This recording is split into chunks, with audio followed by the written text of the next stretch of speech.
closer reality straight from the streets. Introducing the Ask a Cop podcast on YouTube. Join Daryl Triplett, a seasoned 30-year vet, and Jeff Blair, a no-nonsense 14-year vet, as they dive deep into law enforcement. They're here to break down barriers and answer your burning questions. Curious? Visit askacop.live. Ask a Cop every Thursday at 8 p.m. Subscribe now at askacop.live. It's time to Ask a Cop.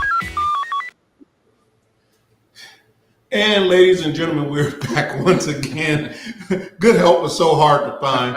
Our producer is halfway asleep here. My name is Daryl Triplett. I'm joined today with the one, the only. As you guys may tell, this guy's much better looking than Jeff.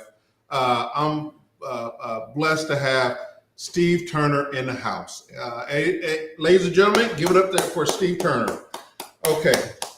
Jeff is ill, so he called out work. He's probably out somewhere sipping Wooford and at a strip club somewhere. But we'll let that one go for this week. But hey, you guys, we have one hell of a show planned for you guys today. This is a topic that you don't want to miss. It's a growing problem within law enforcement over the last maybe 15 to 20 years.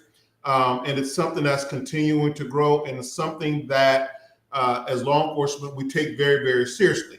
But right now, I want everybody to go ahead, and I know we're just getting started. I want everybody to like and share the live right now. Like and share the live. Share it to your friends, your families. Trust me, this is stuff that you're going to need to know if you're engaged with a police officer at any given time.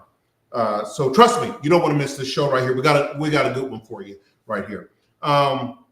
So Steve, how you been? Thanks for coming. I mean, Steve let me tell you something. I called him 5 hours ago and Steve was like, I'm on the way. I've been itching to take Jeff's spot for so long. I've been itching to take that Negro spot for so long. I could barely contain myself. Oh man, but yeah. So how you been, man? You good? Yeah, man. Life is good. Life is good. Yeah. Well, life's always good for you. You're Steve Turner. What can we say? You're Steve Turner. Life is always good for you. What have you been up to, man? Yeah. Just working. Working. Yeah. I'm trying to get this hip a little bit better. I got you. Yeah. That's right. You were involved in a nasty accident out the country. And found out some insurance shit that you might want to enlighten some people on right there. But yeah, I know. Buy travel insurance every trip. Travel insurance. Travel insurance before you go anywhere out of the country. Who's that up there? We got hello to you, my friend. From where are they calling from? The Malcolms. Hey, what's up? Who's that? Delight the World Ministries. Okay, yes, the Malcolms are in the house. Thank you so much. Thank you so much. You guys like and share the link. Jeff is a little ill. He's under the weather, but I got my good friend of the show and a good friend of mine for the last, 24 years here, Steve Turner. He's got an extensive law enforcement background, instructor certified, expert shooter. The list goes on and on and on and on and on. So it's going to be a good show today. Trust me, it's going to be a good show. Everybody sit back, light your sticks up, pour you one, sit back and relax. We got to drink Coca-Cola today because Steven don't drink. But feel free. Okay, so today's topics, you guys know how we do it. We have a special game show that we do at the beginning of the top of our shows. You guys know how this goes. And the game goes, they're going to give you 3 things strange about me. You have to guess which one is true. And then it's going to give you 3 things strange about Steve. And you got to guess which one is true from it. Okay? So these are fun games that we play here. Everybody go ahead and share the link. Share the link, everybody. Let's go. Let's get on top of this. So we're going to go ahead and jump into this. Thank you all for joining. Thank you all for continuing to support the show. We love you. Thank you so much. Again, Jeff's off today, but we got some hot topics lined up for you. The first one we're going to talk about is deadly sovereign citizens encounters.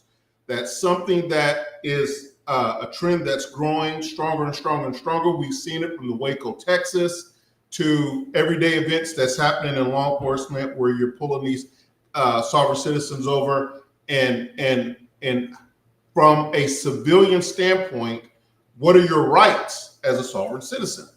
What can you do? What can't you do? As a police officer, a lot of us, we're in a gray with that. We don't know what the hell to do when someone hands us a sovereign citizen card and says they're traveling, not driving, and all that other stuff. I know the first time it happened to me, I was like, what the hell? I didn't know what to do.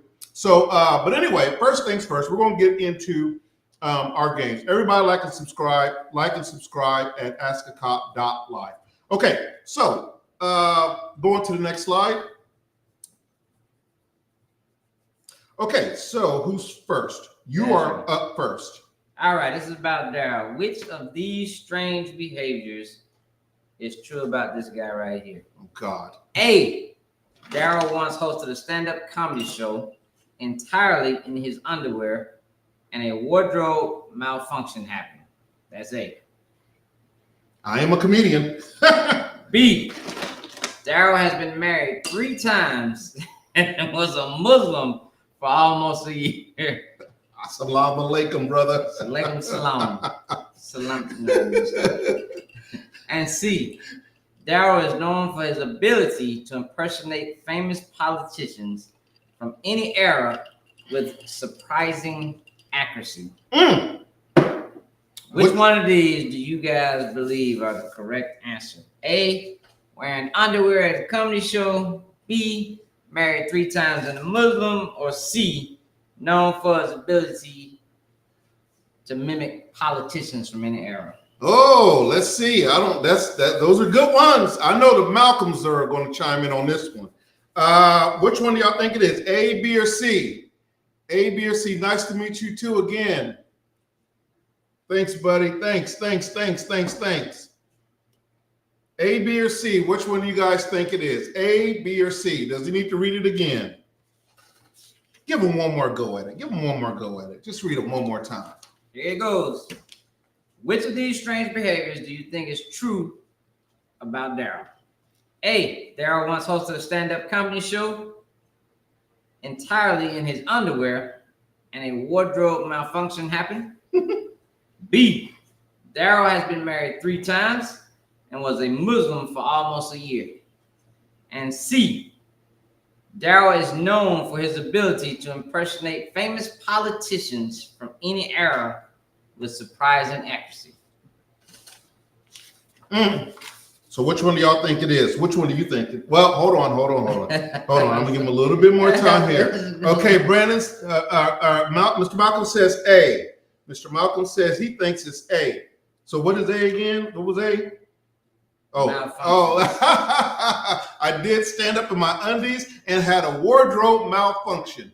Well, if I'm only in my undies and I have a wardrobe malfunction, then you will get a hell of a comedy show. Surprise show. Someone said C. Someone said C. What's C? C is for the ability to impersonate famous politicians. Impersonate famous politicians. All right. Okay, which one do you think? Hello, hey, how y'all doing? Y'all come on in here. Come on in. Like and share the live. We're just getting started. You haven't missed much. You haven't missed much. Like and share the live. Subscribe to us, please. Okay, Steve, which one do you think it is? I think it's C. You think it's C? I think it's C. Okay. You think Daryl is known for his ability to impersonate famous politicians from any era with surprisingly accuracy. All right. I can almost say B also, but I don't know anything about this Muslim thing. Drum roll, please. Anything is possible. The correct answer is B. Really? Yes. I once was a Muslim for about a year, and I have been married. This is my 3rd marriage. That I do know. Yes, I was. Muslim thing. I I was a Muslim for a year. And you know what was crazy about it was that they would not let me continue in the Nation of Islam because I wanted to be a police officer. And I was like 20 and a half then. Really? And I wanted to be a police officer, and they wouldn't let me continue. So I really knew that I wanted to be a police officer. And hey, Miss Malcolm, how you doing? Glad to have you back. Glad to have you back. Glad to have you back. Hey, what's up? What's up? What's up? What's up? What's mad? Good to have you back too. Good to have you back. So the correct answer. Oh, someone said B. Someone said B. Miss Malcolm got it right. Mm-hmm. Miss Malcolm, you're the winner of this round. Was she the first one to get it right? DJ, she was the first one to get it right. Okay. All right. Okay. All right. So now let's go ahead with Steve here. Let's go ahead with Steve because this is going to be a good one. Here we go. Okie dokie. This week for my giveaway. What's man? Listen, I'm back this week for my giveaway. Okay. Which one of these strange behaviors is true about Steven? Steve once tried to do laundry for his kids, but ended up shrinking everything, turning the house into a doll clothing factory. It doesn't look like he can wash. I don't know. All right. Steve has been caught more than once using his kids' penny bank to fund his coffee addiction. Okay. That's some comment. Yeah. Okay. All right. C. Steve plans a ton of family vacation and is a big player in the stock market. Oh boy. Which one do y'all think? Chime in. Which one of y'all? I had to guess on Steve. Which one? Someone said A. Someone said A. All right. Oh, no, that's beforehand. Oh, that was beforehand. Okay. Waiting on answer. All right. Which one of these strange behaviors is true about Steve? I'll read it one more time. One more time. All right. Steve once tried to do laundry for his kids, but ended up shrinking everything, turning the house into a doll house clothing factory. Oh, that's tight. Someone said B. B, two B's. B, Steve has been caught more than one time using his kids' piggy bank to fund his coffee addiction. Then it says C. Desiree. Welcome back, baby. Welcome back.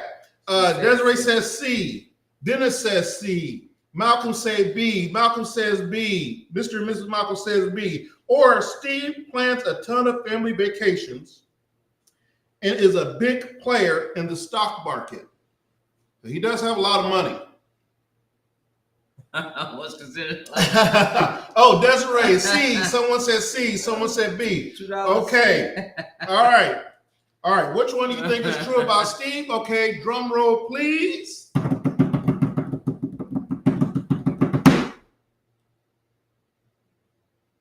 What'd you say? You never gave an answer. Oh, I never gave an answer. I'm going to go with, I think, B. Steve has been caught more than once using his kid's piggy bank to fund his coffee addiction because he loves coffee. Don't listen to this guy, y'all. He knows. Which one is it? And of course, it's C. Yes. C. I've been on 65 cruises. 65 cruises. How, in what time span period? Since 2007. 65 cruises? 65 cruises. Oh. And I'm a big player. How you doing there? What's see you? Why see you? I see you. I see you. I see you. B. He said B. C is the answer. So been on 65 C. cruises. Wow. I got one coming up in September. Make 66. And my biggest day in the stock market was $78,000. $78,000 my biggest gain. My biggest loss was about $36,000. Good Lord. So Jesus Christ. I think I'd jump off, but I think I would go to the top of the ship and jump off the ship sometimes for 70-something, for $30-something thousand. Yeah, sometimes make you, So one day you up, one day you down. It can be that way sometimes. Yeah, I mean, I lost money today. Well, cheers to you, brother. Thanks for coming on, my friend. as I was ahead. Didn't sell. Well, folks, like I said, we got a good show lined up for you today.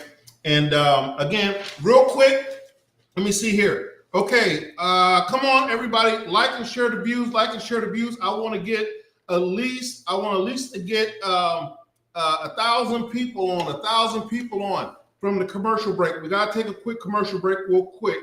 How can I cash out my money? Oh, somebody's got a question for you, Steve. No, they ask you. Cash out their money. Cash out their money for what? Cash out the money. Yeah. What are you talking about? What you talking about? Cash out your money. What are you talking about? Don't do that. Sharks are real, Trip. Hey, I'd rather tangle with one of those sharks for $30,000 than to lose $30,000. I'll tell you that. That shark gonna have a fight on his hands. Oh, it hurts every time. I could believe it. But right now we got to pay a little bit of bills. We're gonna be right back after this quick station identification. Do not go anywhere, people. Come on, everybody! Like, oh, there we go. 781 people viewing. 781 people view. Share. There we go. Look, just jumped to 1,264. There we go. All right, we're gonna get into this right after the commercial break. We'll be right back in just a second.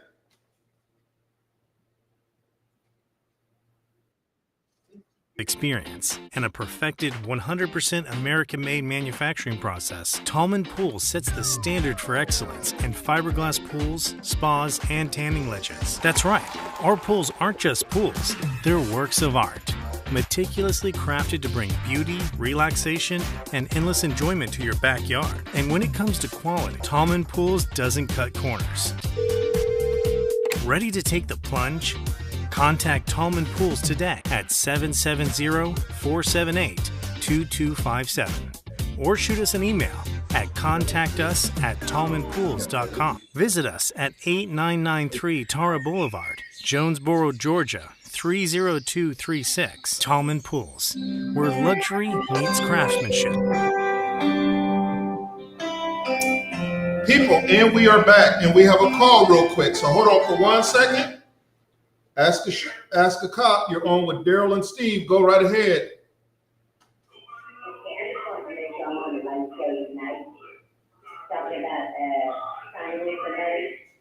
Do what now? This is Daryl. Mom, I'm trying to make some on the bike show. Because I was on last week and I don't know if this is last week or this week. No, this is this week's. Are you seeing me live in a red and white shirt? They talking about Cash App?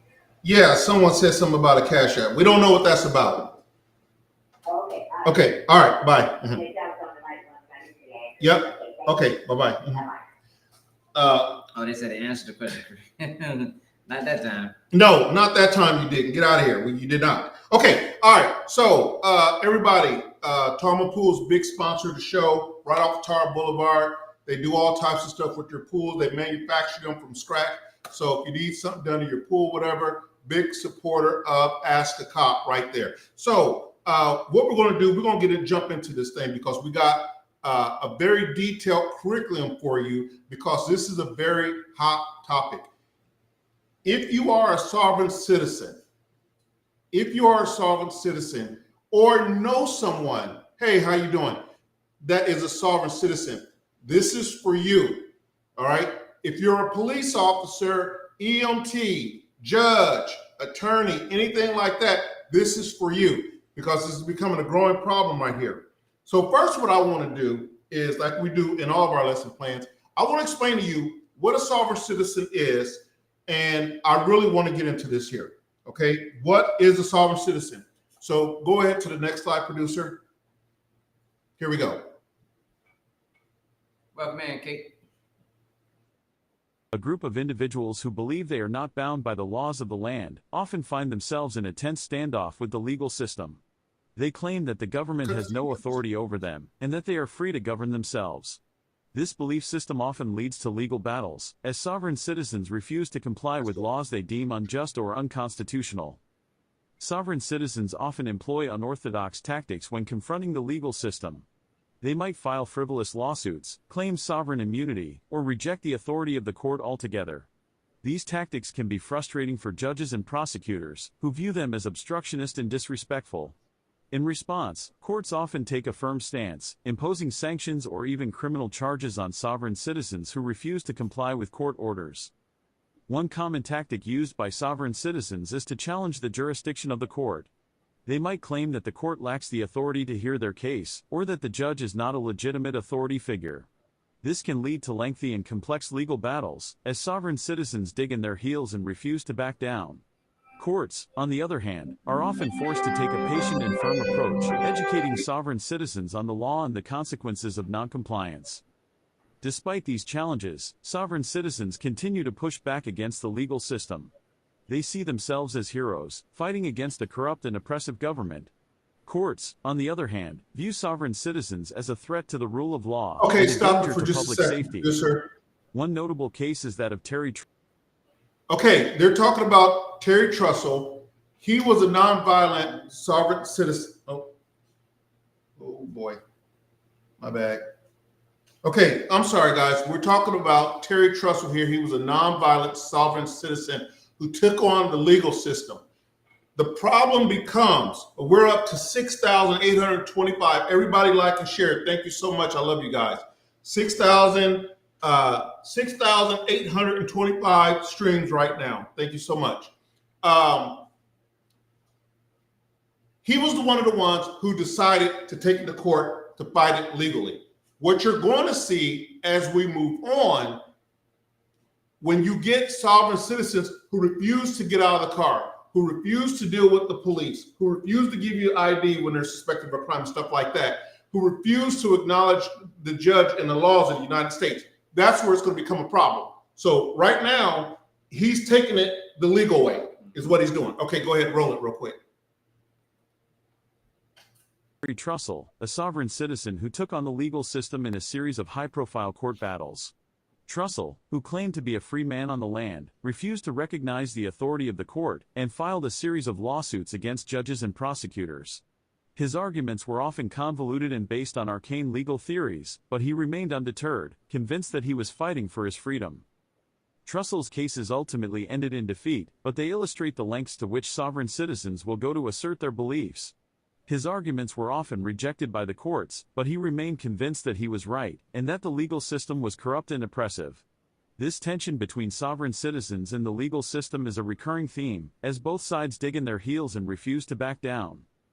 In one pivotal moment, Trussell faced off against a judge who had lost patience with his antics. The judge, frustrated by Trussell's repeated disruptions and refusal to comply with court orders, lashed out at him, warning him that he would face serious consequences if he continued to defy the court. Trussell, undeterred, continued to argue his case, convinced that he was fighting for his freedom.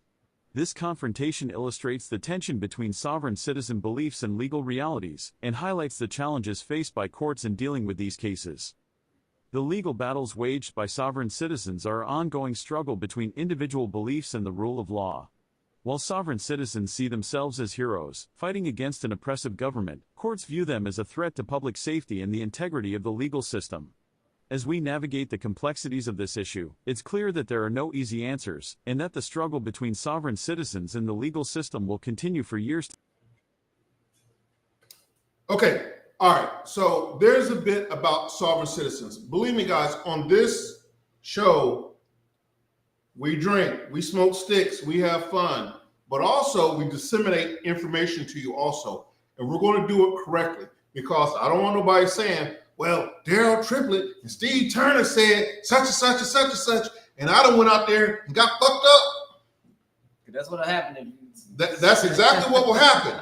You're going to go out there and you're going to start claiming some stuff. You're going to get fucked up, and then you're going to be looking at us sideways. And then we're going to be looking back at you sideways saying, that is nowhere near what we said. And they're going to go back and roll the tape and find out that's true. So that's the reason why we have these informational sessions like this, is because, listen, we're going to have fun. We're going to have a freaking blast, but we're going to also disseminate the information right. So we're going to get into this here. So on this next video that we're about to see, we're not going to watch the whole 20-minute video of this here. This is a sheriff who was a warrant was taken out on the sheriff. On sheriff? Yes. In the sovereign citizen world. Oh wow. Okay, producer, I'm going to control this next slide just a second because I want to skip right through this because I want to get to the meat and potatoes of this, because then we have something that's hot after this too, is how do you handle complaints against an officer? Okay. Can I know your names? My name is Daryl Triplett. This is Steve Turner right here. This is Steve. So we happy that you joining in with us. Everybody like and share the live. We're up to 4,897 people. All right. So I'm going to share this next slide. This is Sheriff of Polk County, and he is going to explain to you a bit more what's going on. Sheriff Judd. Judd. An arrest warrant for me. An arrest warrant. All right, I'm going to skip this a little bit. She said, I know Kyron Caples, C-A-P-L-E-S. Kyron Caples is my son. He went to Fresno State after 3 years of college and in studying business. He left. He apparently was radicalized while he was at Fresno State. She said, I raised him as a Christian boy. He was a good man. We found that he didn't have a criminal history. Okay, let me bring you guys up to speed just a little bit here on this. So this gentleman that he's holding a picture up of shot 2 of his deputies because he's claiming sovereign citizen, right? He didn't want to give them, they went up to him. He was in a park. They asked him for his ID. He was in a vehicle. They asked him for that, and he produced a gun. He shot first deputy, point blank range, and he turned and shot another deputy. And then about that time, they had returned fire on him and ended up killing him. Okay, so they ended up killing this cat here that's claiming to be sovereign citizen. So what Sheriff of Polk County is doing is explaining to you the reason why the deputies had to defend themselves and all this other good stuff. He had a suspended driver's license. So the person that his mother knew and loved, and she'd not seen him in 3 years since he left California, that's where she lives, until we got that fateful call, she had talked to him and had communicated with him and had on occasion sent him money when he needed help. But she says she doesn't know who this K-Mac So L-Bay is. a lot of times what they'll do is they'll change your name to a sovereign citizen name. That's what he did, K-Back, L-Back, or whatever his name is, and he changed his name. You know, a lot of times they don't see themselves as the person, but the living being. Right. So they have a different, I am Stephen, the guy in the body, but Stephen Turner is the out of the body specimen in court. Right. So Right. it's a lot of things that takes a lot for you to understand, if you want to understand, of course. Well, like I said, and the parents of this guy, the mother of this guy, she wants to apologize to the deputies who did make it through the shootings. They're recovering, and was like, I don't even know who this new person is. This dude has lost his mind. He went to college. He got recruited by a group of sovereign citizens. Hey, we're good. We're good. Thank you for tuning in. Everybody share the channel. Share the channel. He got recruited by a group of citizens, not senior citizens, sovereign citizens. And I don't know who this guy is. That's what the mother is saying. But that's who he goes by now. Here's his identification card, his Moorish identification card. He's a sovereign citizen. The Moorish rejects federal, state, and local law. They don't have to obey it. They're extremist. They're anti-government. They have a potential for violence toward law enforcement. And I will hearken you back, and those of you who have been reporters around here for a while, remember in 2017, on the I-4 corridor, 3 police officers were shot and killed.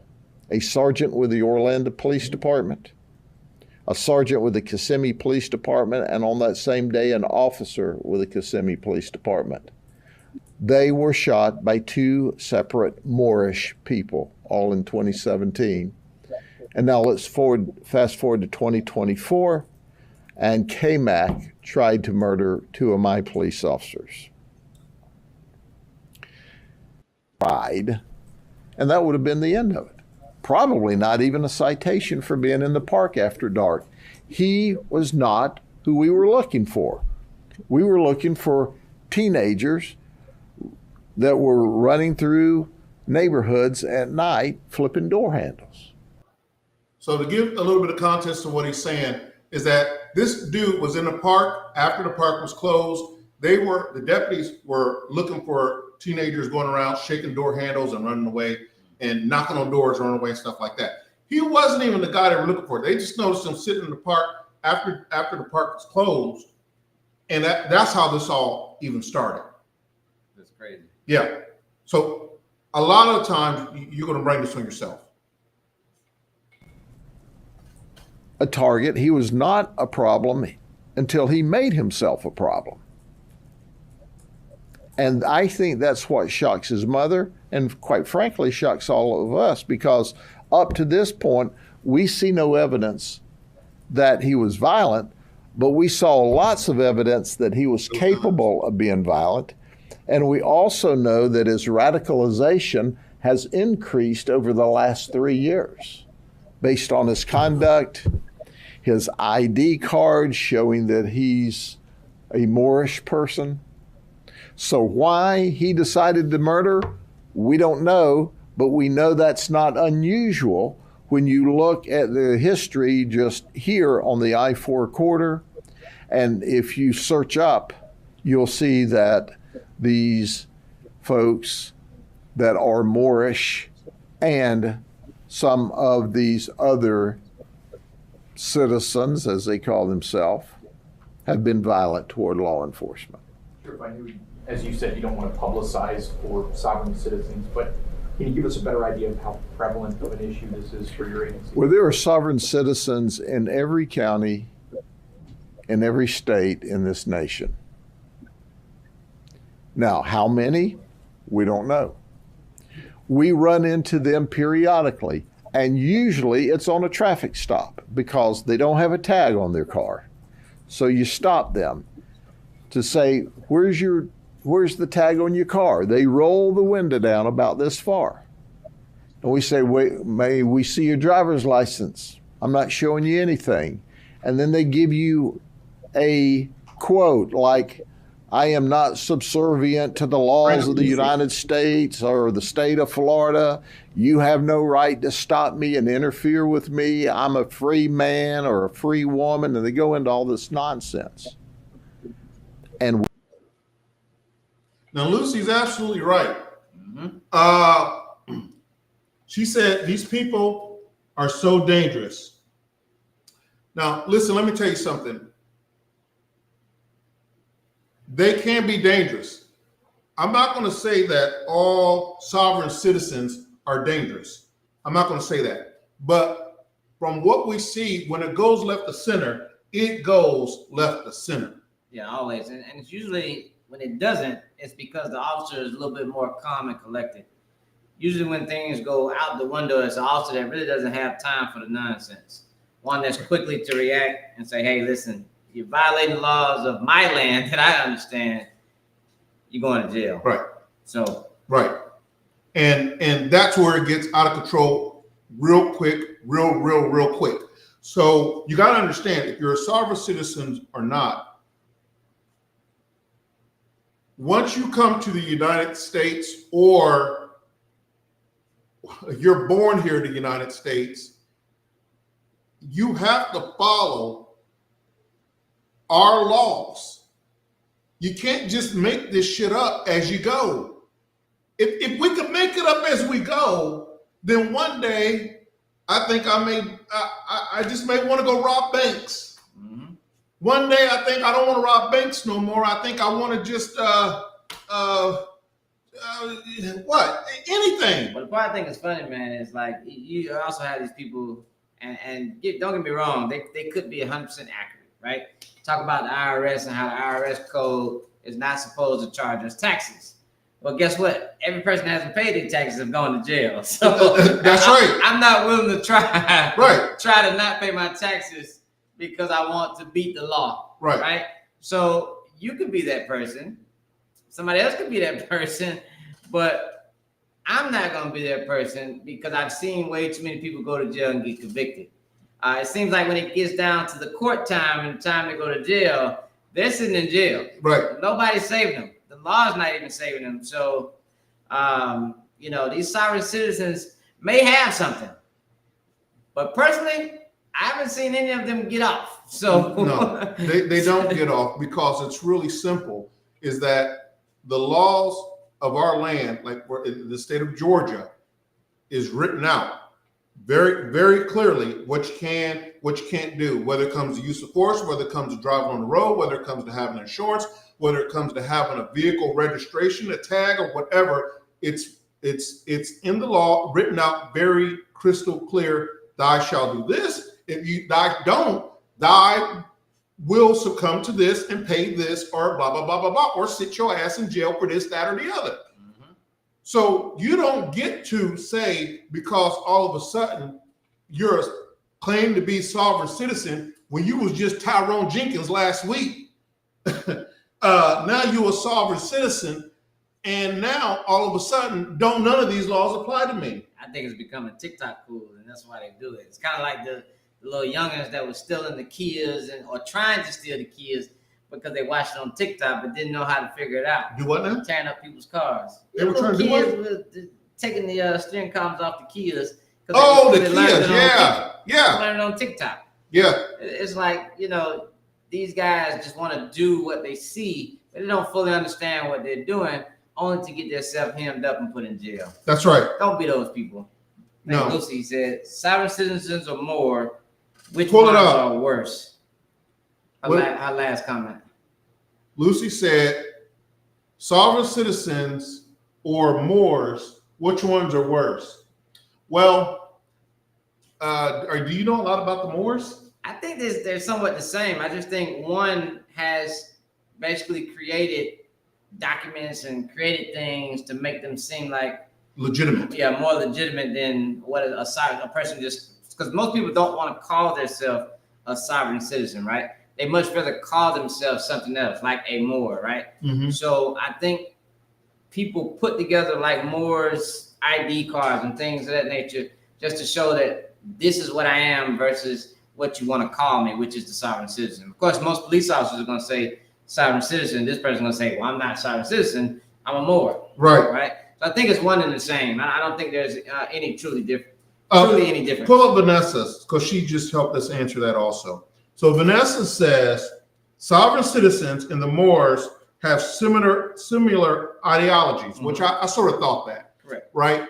But here's the thing, is that I've said this from day one on the show. I've said this from day one in law enforcement, and I will continue to say this, period, point blank.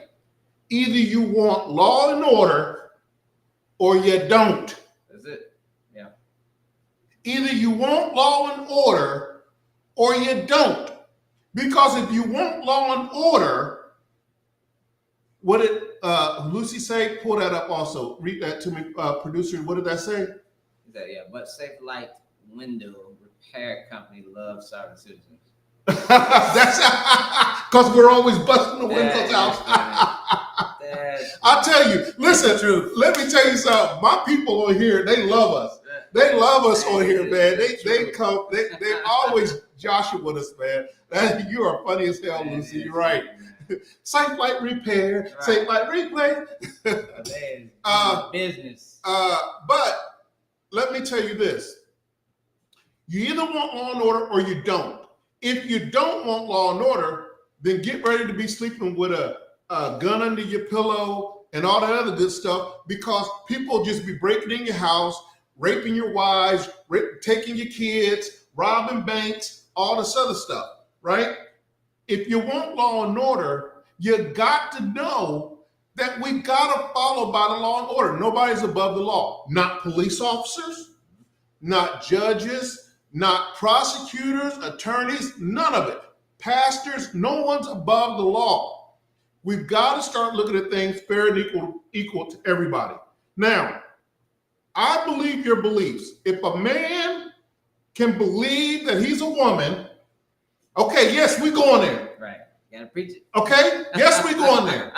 All right. If a man can believe in his heart and his soul, to the deep core of his soul, that he's a woman, then I guess a man can believe he's a sovereign citizen. Mm-hmm. Now, does that make it right? I'll leave that to my audience to answer. I'll leave that to my audience to answer. Y'all never kiss my ass. Y'all never kiss my black ass. But I believe that everyone has a right to their own thing. If you are a man and think you're a woman, then that's you. If you're a woman, think you're a man, that's you. God bless you. If you're a sovereign citizen and follow the laws of the land and follow what our Constitution says, then God bless you. You can be any damn thing you want to be. Mm-hmm. But what you can't do is go out here driving no insurance and hit me, who's not a sovereign citizen, and don't have no damn insurance. How the hell is that fair to me? Right. How's it fair to the people that you crash into? Right. That's what I'm saying. Right. A lot of laws are not made just for you. Right. This is not just about it. And I think that's the thing with the sovereign citizens. I really do. All right. I think it's just about them. Mm-hmm. It's about me. I'm not a driving officer. I'm traveling. What? Right. Come on. You sound like a ridiculous fool in my book. Mm-hmm. Right. So if we all just stop the nonsense, we wouldn't have these deadly encounters like we're about to see. Okay. And the officers that got shot, I don't wish death on anybody, but thank God those officers are all right. And thank God they neutralized the problem without getting themselves killed. Because everything, just like Sheriff Polk says, that happened to this young man, he bought it on himself. At any given time, you did not have to produce a gun. You did not have to shoot any of these officers, and you wouldn't have got your damn wig peeled back. Mm-hmm. Now, that's just that. I said, what about Jeff? Jeff is out sick. Jeff is out sick. Who said that? Right. Gallagher. Gallagher! Yes, your boy is out sick today. He's under the weather.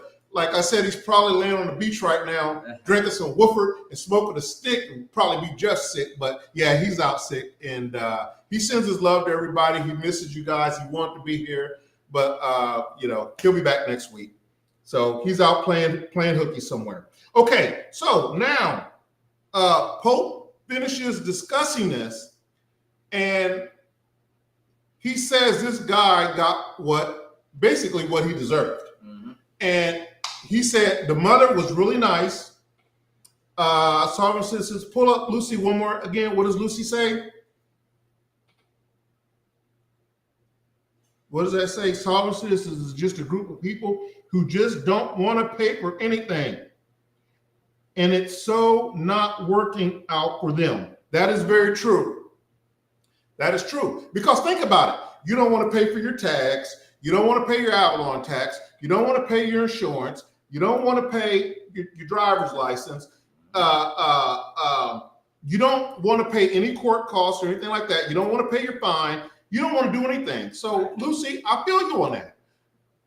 Again, pay for anything. Again, when you're talking about sovereign citizens, this is something that some of these mother lovers are willing to die for. Mm-hmm.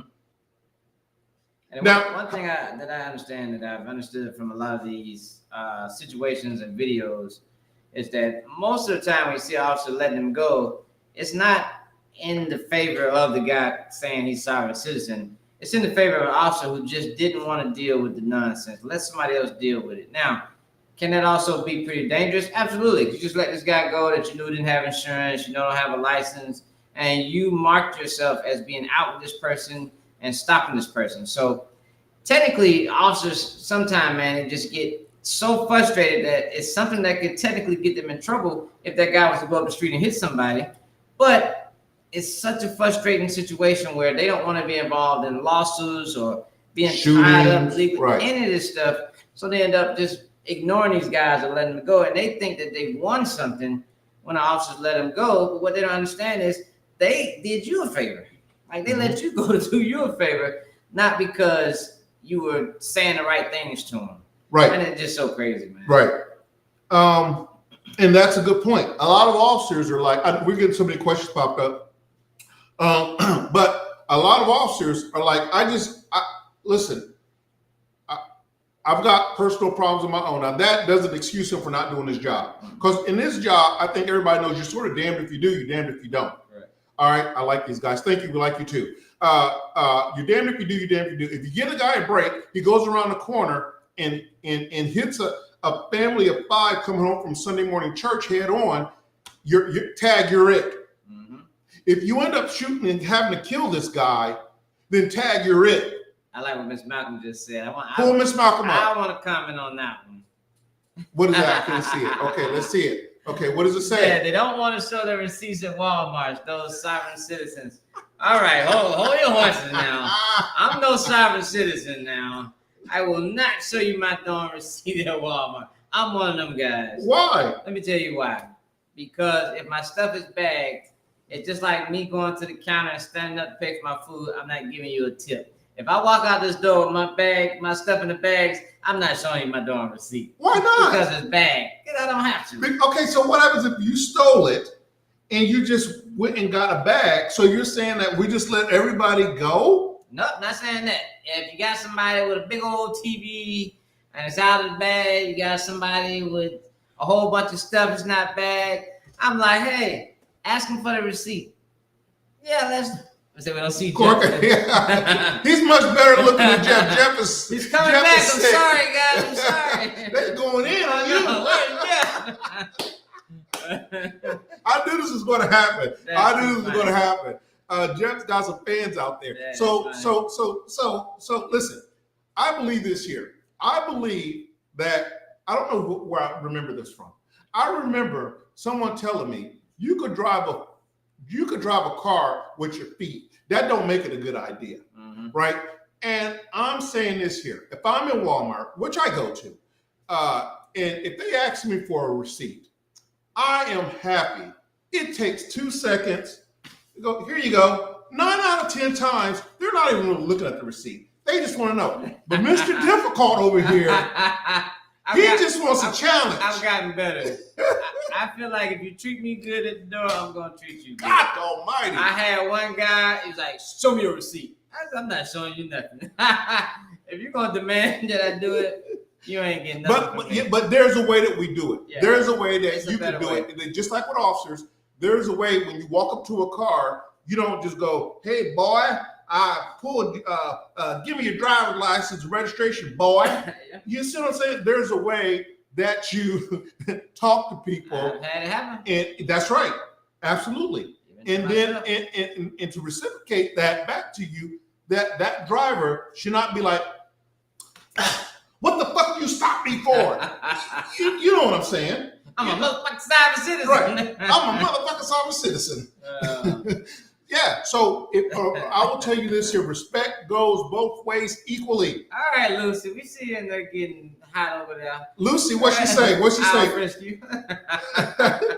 Lucy said, "Pull it out." I'll frisk you. Hey, so listen. So what we're gonna do now? Okay. So Polk is was very concerned, and by the way, one of the deputies was black, one of the deputies was white that got shot, and he's furious about this sovereign citizen, rightfully so, who shot 2 of his deputies. And he said, "You damn right we obliged him."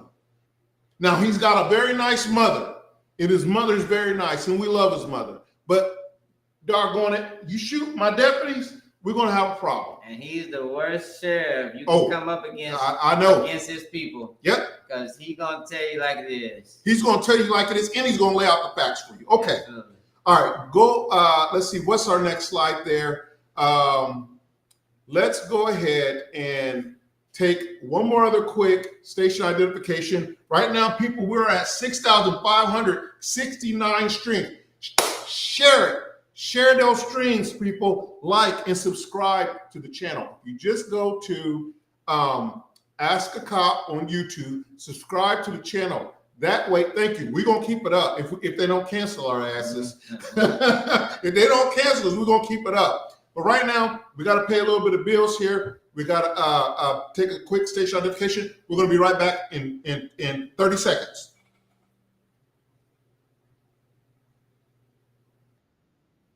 Experience and a perfected 100% American-made manufacturing process, Tallman Pool sets the standard for excellence in fiberglass pools, spas, and tanning ledges. That's right, our pools aren't just pools, they're works of art. Meticulously crafted to bring beauty, relaxation, and endless enjoyment to your backyard. And when it comes to quality, Tallman Pools doesn't cut corners. Ready to take the plunge? Contact Tallman Pools today at 770-478-2257 or shoot us an email at contactus@tallmanpools.com. Visit us at 8993 Tara Boulevard, Jonesboro, Georgia 30236. Tallman Pools, where luxury meets craftsmanship.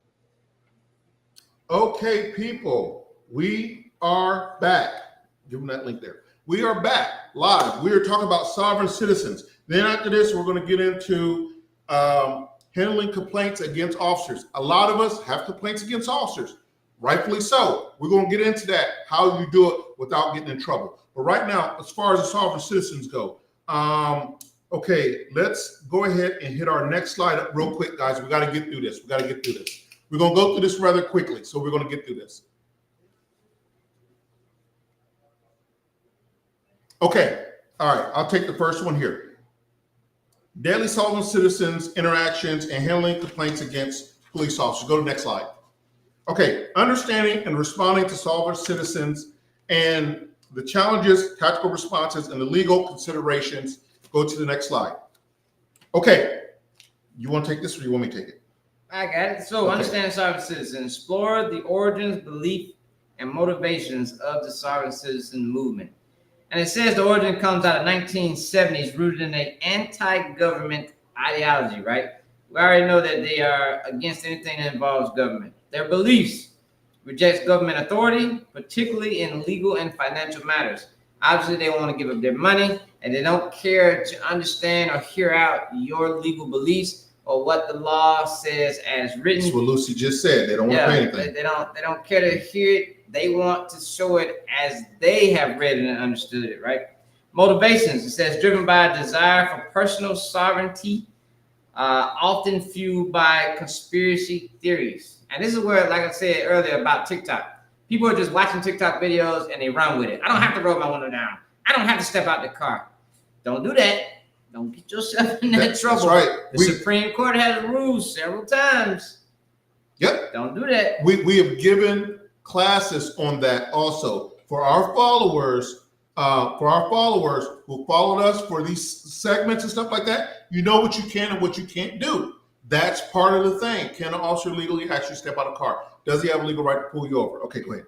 And then the challenges, it says unique legal and tactical difficulties for law enforcement. Obviously, because most law enforcement doesn't understand.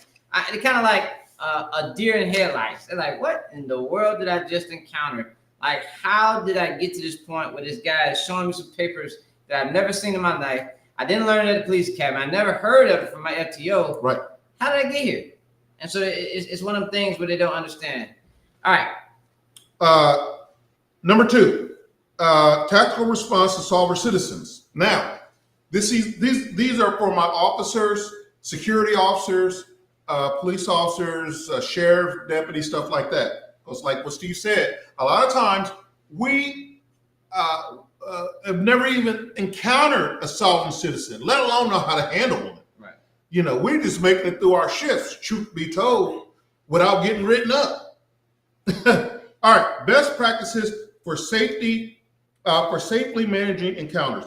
First off, always, when feasibly possible, de-escalation. Use calm, clear communication to reduce tension. Now, do we have to do de-escalation if someone's pointing a gun at us? Hell no. Don't be stupid, okay?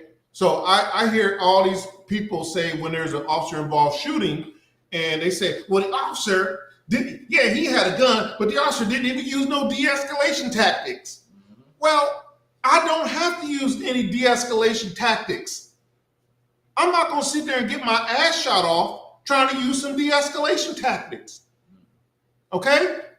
So we got to use reasonable judgment here, people. Tactical considerations. Always be prepared for the unexpected in resistance or violence. That's a high thing right now with sovereign citizens. You see the guns that this guy was carrying that shot these two deputies. Okay? You see the guns they were carrying. All right? So they're carrying weapons out here, fully automatic weapons. All right? So it's very, very, very serious. It's a very serious matter. Every time I deal with a sovereign citizen now, my ears are perked up, my eyes are perked up, and it's a very serious matter because I know that they have a propensity for violence and carrying guns. Back up. Okay, this is where, okay, no, macho man. I'm here to save the day, I'm macho man. No, okay? Don't do that again. Here to save the day, I'm macho man. Right, dun, dun, dun, I can stop bullets. Right? Negative, red hot negative, people. All right, call for backup. Okay, call for backup. That had nothing to do with you being macho. Get some other officers in there in case shit, or it goes to bad to shit real quick. It don't take nothing but 2 seconds for someone to pull a gun out and start blazing. Ensure availability of backup during these interactions. I get someone that's either a passive resistant sovereign citizen or a strict resistive sovereign citizen. I'm calling for backup. You call me all the bad names you want. I don't care. And I'm pretty tough. I don't care. I'm gonna go home at night, and that's the main job of every person in uniform is to make it back home to their loved ones. Mm-hmm. Documentation. This is an important one. We talked about this also. Y'all gonna learn to start listening to me. Documentation. Record interactions for legal and training purposes. See, when the body cameras came out, all the officers got pissed off. Mm-hmm. Oh, they don't trust us. Oh, they don't this, all of that. I said, let me tell you something, bro. If I gotta shoot someone, I'm gonna shoot them the same way with the body camera or without a body camera on. Yeah. If you gotta get hit in the face, you don't get hit in the face with the body camera on or with the body camera off, because I'm gonna treat everybody equally and pragmatically like I would do everybody else, whether I'm on camera or not. And it's funny because a lot of these officers that we know today didn't come into the era until after body cameras existed. But me and Triplet came into the law enforcement world before body cameras existed. And the one thing that I did for myself was to get an audio recorder. I used to slide that bad boy in my pocket and I would record every transaction, every interaction that I had as a police officer. I didn't want to hear anything else from it. Every time somebody's voice started rolling, it was on my recorder. That's right. Not playing games. And in the state of Georgia, it's legal for one person to record, right? Well, it's legal for one person to record. That'd be me. All right. Mm-hmm. And that's the same thing with, that's the reason why I say we had a thing of, can you record officers last week? Can you cell phone record? Absolutely. You have a right to record an officer. All right. So number 3. All right. Number 3. So examining the complexities when officers use deadly force. Number 1, legal complexity, right? Navigating the intricacies of justifiable use of force. Now, what does that mean? It's just big old words to say, understanding. Well, technically, it's a complex area, period, when it boils down to use of force and use of deadly force.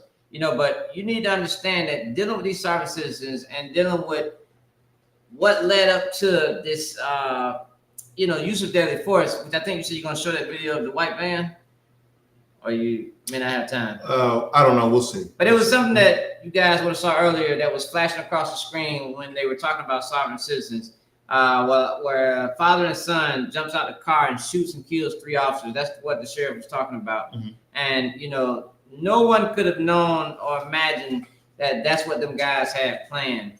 And so when we talk about the complexities, a lot of officers stop right there and they think about the legal aspects of it before they actually do their job. And this is another problem with sovereign citizens, is because they're thinking about what's going to happen to me before actually taking action. And sometimes that little pause in judgment can cause so many problems. It says technically, so what do you do? Bring that up. Bring up Malcolm, please. If the officer gets offended because you're recording, ignore him. Yeah. Just don't put it in his face. Right. Don't put it in her face. Right. Bring Yes. it back here. So look, officer, I understand you may be upset by it. I understand this, that, and the other, but I'm going to keep my distance. But I'm going to keep recording. Absolutely. I'm not going to stop recording. Absolutely. And if they tell you, oh, I got one here, that ain't got nothing to do with me. Right. Right? Yours disappeared, mine don't, is what I hear a lot. Right? You can use the same words. But realistically, I just want to say anything. Hey, officer, I'm not going to stop recording. That's just the end of the story. If they tell you stop recording, the question you should ask them is why? Why do I have to stop recording something that's absolutely illegal for me to do? Mm-hmm. All right, defenses. Common legal defenses used by officers in deadly force cases, right? Again, comes down to a lot of different things in this, especially involving sovereign citizens, man. You know, the problem here is you can end up like Deputy Sean that just shot Sonia Massey, saying that he believed that she was going to kill him because she rebuked him. But in her mind, I was rebuking you because you said I was going to throw hot water on you. So, you know, their feeling versus your feeling, most officers, and if you're watching, if you're an officer, you got to understand that this, what you hear a lot of sovereign citizens, a lot of First Amendment auditors, and a lot of other people say, you are not the feelings police. You are a law enforcement police. You're a law enforcement officer. So if you stick to that mindset, you should not have any issues. Prosecutorial challenges faced by the prosecutors in these cases. What I've seen in a lot of court cases here recently is that they are so confused that the judge just says it's dismissed. And so again, these people walk out of court thinking, oh, I won something. I told you guys this will work. The judge just don't have time for it. And so you're going to keep filing all these legal filings. They're going to keep seeing you. And it's just a circle until they come to a head with it. And a lot of times the prosecutors don't know where to turn with stuff, left or right. Because remember, just like a doctor is practicing medicine, lawyers or prosecutors are practicing law, right? They don't know everything. If they find something new that comes up in a case, they're going to deal with it then. They got to look up case law. They got to look up this, got to look up that. And if they're fine to be stuck, then yeah, it's going to baffle some people. So there is legislation being put forth now to where it makes it criminal for them to go down and file liens against officers, judges, attorneys, people of the government and stuff like that. They're trying to get national legislation passed now where it is illegal for these guys to do that. Because under our justice system right now, they could go down and slap a lien on me for something that I did on duty, and then now I've got to fight to get that lien off. They can do it. They've done it to judges. They've done it to sheriffs. They've done it. You know, they're just paper hacking us to death. And they're teaching it. Right, and they're teaching it to other people. So you're gonna know just enough to get yourself in a 5x5 jail cell or 10x10 jail cell, and a lot of legal troubles if you're not careful on what you're doing when it comes to sovereign citizens. All right. So it affects everybody. So the reason why we're giving this is it affects everybody. Okay. Lastly, impact, consequences on law enforcement practices and public perception. Like I said, they get to court and things may be dismissed and found one way or the other, and so they think they've won something, and so they get on TikTok, get on YouTube, get on all the social media platforms showing their dismissal. Look, this is what I tried to tell you guys. Look how I punked this cop. Right, and in reality, it was tossed because of the complications more than anything. Right. And so yes, I can complicate my way through paperwork. Look at people that are stealing people's houses by going in and filing fake deeds, right? The courts are allowing this to happen because they had no law that prevented it. So of course, these things can happen even though you have just illegally stolen my house, right? You have illegally taken what's mine and say it's yours now. That's just nothing to say. That's unbelievable. Crazy the amount of people that go in and do this stuff. So and then you have to fight it. It can be arrested. It is yours. Your own house. Thank you. Who's that? Bella? Thank you for subscribing. I seen we had London in the house. Thank you, London. Canada. Canada in the house. Thank you, Canada. We love you guys. Thank you for joining. We are up to 7,375 streams right now. Everybody like and subscribe. Subscribe to the channel, please. That's how we keep going. Everybody subscribe to the channel right now. Go to the YouTube. Subscribe to the channel right now, please. Number 4, training law enforcement on sovereign citizens. Now I'm gonna start going through this a little bit faster because we've got some pages to cover through here, and I want to give you guys, I'm going to be fair, give you guys all the time. The importance of specialized training, recognizing sovereign citizens, identifying key behaviors and languages. We talked about that. Scenario-based training, officers train, practice, train, makes perfect. So when you're on the streets, you know what to deal with and know what happens. Prepare your officer for real-world encounters. Legal education, understand the legal landscapes of these governing issues. Continuous education, ongoing training to adapt to evolving threats. Okay, different type of weaponry that they're carrying. A lot of these guys, they're carrying guns and stuff like that. So we've got to stay up to date on training. The case studies in deadly force. The case studies of deadly encounters. Now, these videos that we provided you. Go on to the next slide. If that's it. Okay. No, leave it right there. If you want this link to be able to see the Jerry and Joe King incident, we provided you that link there. Okay, these are lengthy videos, and I didn't want to edit them and let you guys miss a part that may not have been important to me, but may have been important to you. But I wanted to provide the link to you where you can go and do your own research, and it gives an overview of the case, and we'll read the overview of the case. This case involves Jerry and Joe King, a father and son duo who were involved in a deadly shootout with law enforcement officers in West Memphis, Arkansas. The incident highlights the extreme dangers posed by sovereign citizens and the challenges law enforcement faces when dealing with individuals who reject government authority. We are not in the business of backing down. We are in the business of law enforcement, right? So yes, you may encounter that officer that says, you know what, I just don't feel like this today. But on the other hand, you may encounter that officer that says, oh, I feel like this today. Yeah, we're going to enforce this law. I don't care how minute it is. Yeah, you're not getting away with this. Period, point blank. You can't be mad at that man for doing his job. All right, the key is we got to do our job. What did Lucy say? I can't see that. I was just telling him press the like button. Oh, yes. Yeah, press that like button, please. She said she's from Texas. Texas. God. They say everything's bigger in Texas. Mm-hmm. Hey, Lucy. Okay, all right. Lucy. All right, so I'll let you take the next one. All right, case 2 was a standoff with Robert LaBoy Finicum. The link is provided up there that you got. Oh, you're on number 6. You skip 1. No, he's right. Oh, 6? This is another case study. Okay. Oh, wait a minute. You should be on. Yeah, right there. Okay, I'm going to this one. All right. Sorry, overview of Georgia law, OCGA, and oh shoot, hold on, I'm sorry. That's what I'm saying. No, go back to case study 2. That's what I thought. My bad. Okay. Yep, my bad. Okay. All right, here we go. Again, case study 2 was a standoff with Robert LaBoy Finicum. Link is provided for you there. Overview of what happened in this case. It examines the standoff involving Robert LaBoy Finicum, a sovereign citizen and part of the Malheur National. Is it Malheur? Malheur. National Wildlife Refuge occupation in Oregon. Finicum's fatal encounter with law enforcement highlights the complexities and challenges of dealing with armed sovereign citizens who are determined to resist government intervention.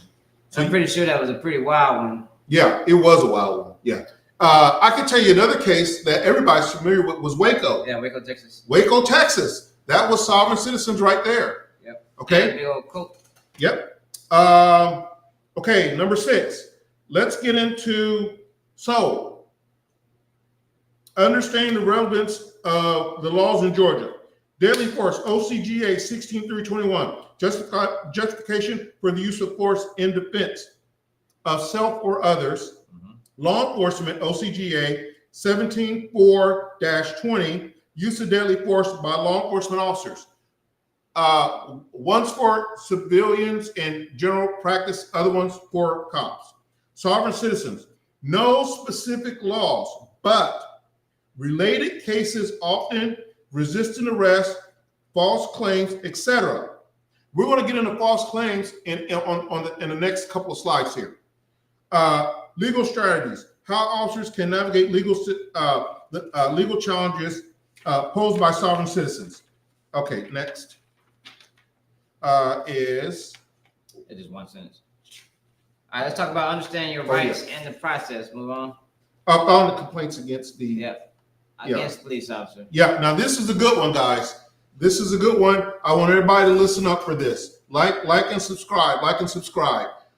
This is a good one coming up. Okay, you meet this asshole cop. All right, you being cool. All right, you ain't cussed him out yet because you want to, because he's being a dick, right? So you playing it cool. Now he done gave you the little ticket. You done went on about your way, but you boiling damn hot mad. How do you file a damn complaint? All right, that's what you do. File a damn complaint. If he's right, then he's right. If he's wrong, then he gonna get dealt with. File a damn complaint. Don't argue with him. Don't argue. You don't gotta argue. Just file a damn complaint. All right. File complaints against the police officer. All right. Understanding. Okay, you're right. Okay, you did that. Okay. Go ahead. Yeah, so it says, what if I decide to give false reports or accusations against police officers? When we talk about filing complaints, let's just start from there, right? Filing complaint is as simple as going into the police department and saying, hey, I'm here to file a complaint. Several different police departments have several different ways of how to file complaints. We found out recently through Henry County, they don't allow you to file straight with internal affairs. You got to go to the sergeant of the officer first. Right. If that doesn't work out, then they transfer you to IA, and it's a process. Most police departments, you can get a complaint form, fill out the complaint form, turn it into proper people, and then they will take your complaint, which is normally Office of Professional Standards or Internal Affairs. And it goes from there. Now, this slide talks about the things that can happen if you're not being honest in your complaint, and things that could potentially happen to you. I had that happen to me. My wife, my mother-in-law, myself was at a restaurant. My wife and mother-in-law ordered a drink. I was going to court that day. They ordered some drinks. I ordered a taco. All right. You know, Fat Boy likes tacos. And while in there, we were seated. A guy that I wrote a ticket to came in, seen me, recognized me because I was in uniform, and went down to the police department and filed a complaint. Said I was in a bar drinking, and it wasn't a bar; it was a Mexican restaurant. Said I was in there drinking, getting drunk, and then going to court.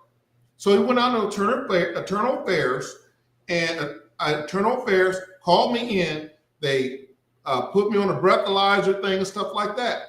Said, okay, fine. Had a guy fill out a statement. He filled out a statement, said he's seen Officer Triplett, time in there, drinking and ordering drinks with two black women.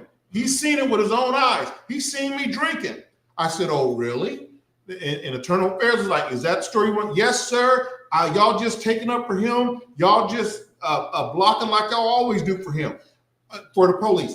They said, okay, fine. Fill out this statement. Went over there. He filled out the statement, turned it into IA. They went down there, pulled the video from the restaurant, seen where I was not drinking, seen where my mother-in-law and my wife was drinking. And you know what we did? Locked his butt up. You damn right. 1610, or what is that? Yeah, 1610-20. Mm-hmm. Swearing out false statements. So don't do it. Don't do it. And I believe, and I can't state this factually because I haven't been to every police department in Georgia, but every police department I've received a complaint from says on there a false statement affidavit that you promise not to be giving us false statements or telling lies about this officer that you're about to put a complaint in on. And so it's your job to make sure that you're doing this right. And that's the thing Lucy said. Another important thing, if you could pin her comment, it says the side of the road is not the place to argue a ticket. That's why we have judges. Absolutely. Let me tell you something. If it's an officer that's determined to give you this ticket or determined that he is correct, you are not going to win it on the side of the road. Don't even argue it. Stating your claim is one thing. Arguing is another. Sir, I'm sorry. I had my seatbelt on the whole time. I have it on video right here. That's stating your claim. You stupid mother! You pulled me over for seatbelt ticket. No, I have my goddamn seat. You can't. It's just two different ways to handle things. You can be calm and collective. I don't know. What is wrong with this dude? I've never heard this dude cuss in 24 years. He gets on Ask a Cop show and he's letting it rip. What the heck is going on here? 24 years. I've never heard this man cuss before in my life.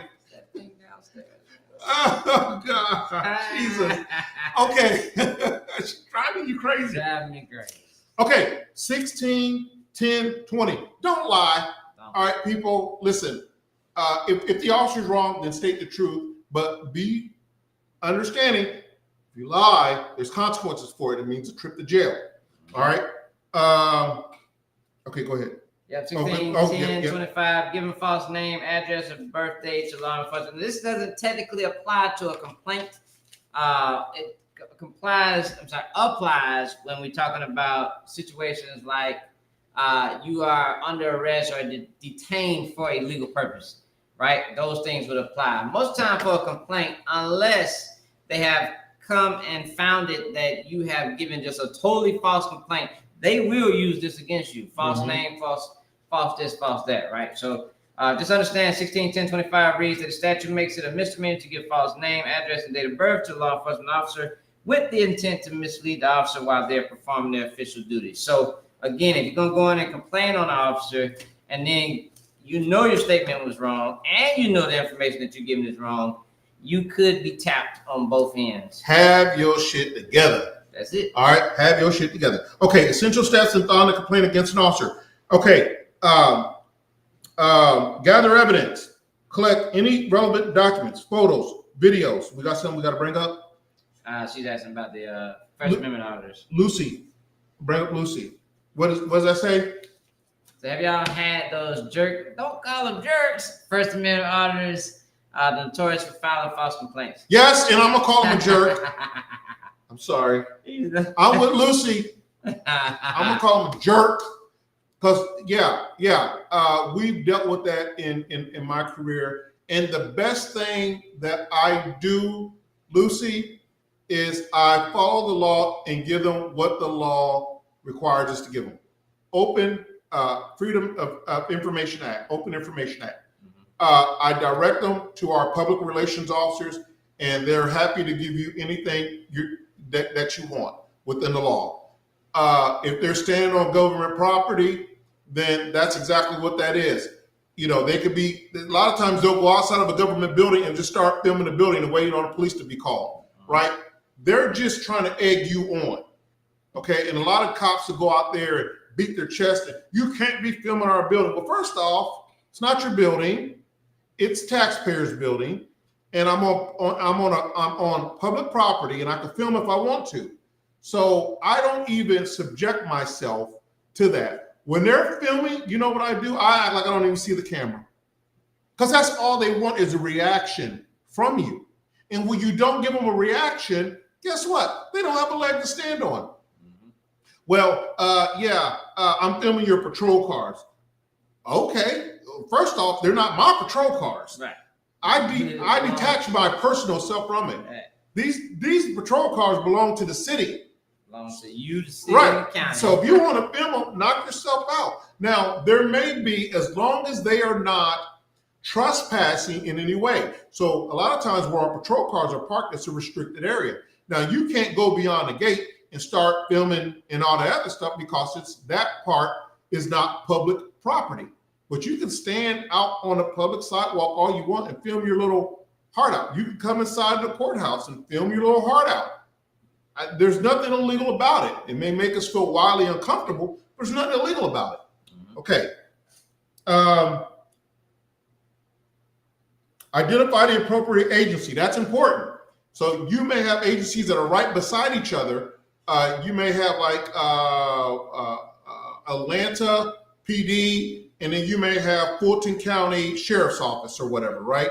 and they maybe working a joint detail, and maybe the sheriff's officer says something not nice to you, and you want to file a complaint. You can't go to Atlanta Police Department and file a complaint on a deputy. All right, so vice versa. You can't go to the sheriff's office and file a complaint on Atlanta police officer. They're going to tell you, hey, go to the city of Atlanta or go to the sheriff's office, Spirit Point Lane. All right, determine which law enforcement agency that the officer belongs to. Submit the complaint. Use official forms, online portals, written statements to file a complaint. Follow up, and follow up. Okay, you do a complaint, follow up on it. Keep record of your submissions and follow up on the status of your complaint. Mm-hmm. The squeakiest wheel gets the oil. All right. Now, what to expect after filing? Just let it be known that, let me just read. Understand the investigation process. Acknowledgement. You should receive confirmation that your complaint was received. Make sure you get this, or you could be waiting for months and never hear anything, right? Number 2, investigation. The agency will investigate the complaint, which may include interviews and evidence review, meaning the body cam, your footage that you may have, your audio recordings, visual recordings, those things. Outcome, the agency will provide a response, which may not meet the response that you like, but it could range from disciplinary action to dismissal of the complaint. The only thing that they legally have to send you in situations where it's an IA complaint is if it was founded or unfounded. They don't have to tell you anything else. Intricate details. Yeah, intricate details about the investigation. And the appeal is if you're dissatisfied with the outcome, you may have the option to appeal or seek legal advice, which at that point, sometimes people go into the lawsuits or go into things like that where they want to know, hey, what is my course of action? Because they did have a founded situation against the officer or against the person I complained against. So those things are, it's up in the air, right? Because you may see things as a personal thing, but they have to follow the law, right? It must be bad or illegal under lawful terms, lawful conditions. So correct. If it doesn't meet that burden, they have an upset self. That's all I'm saying. and my thing is that a lot of times, and we're coming to the end of the show here. We've been on for an hour and 22 minutes.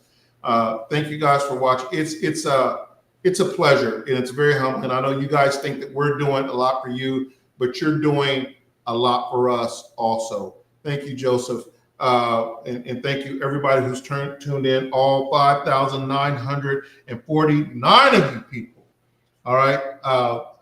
Thank you so much. It means a lot to us. Like, subscribe, share this link, even when we're off. Like, subscribe, share, and quit being cheap. Buy some merch. Okay. That's another thing I want to tell y'all. Bring that screen back up for a second. Buy some merch, folks. This is how we keep this channel going. Buy some merch, scan the QR code there. Don't be cheap. You can get something for as cheap as under $20. I don't care what it is. Just scan the code, buy some merch from us.